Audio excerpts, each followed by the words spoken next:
Wàhálà ńlá yóò ṣẹlẹ̀ bí Kanu bá fi lè kú sínú àhámọ́ ọlọ́pàá. Ẹgbẹ́ àwọn Biafra ló sọ bẹ́ẹ̀.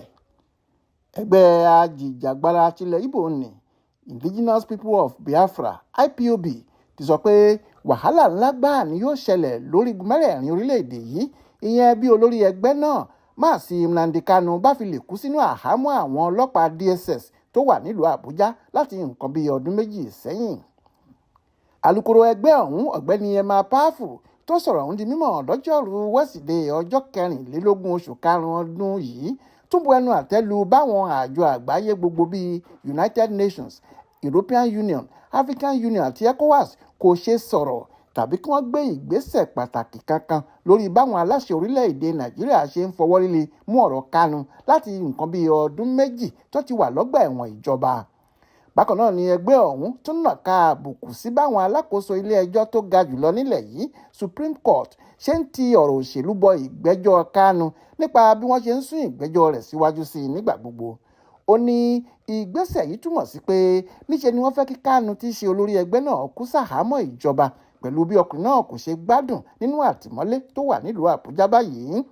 Bákan náà ni wọ́n tún fẹ̀sùn kan àwọn ọlọ́pàá ọ̀tẹlẹ̀múyẹ́ DSS pé wọ́n ṣeéṣe kó jẹ́ wọ́n ti fi májèlé sínú oúnjẹ fún Kanu jẹ ni, èyí tó mú kí ọkùnrin ajìjàgbara yìí máa dùbúlẹ̀ àìsàn nígbà gbogbo.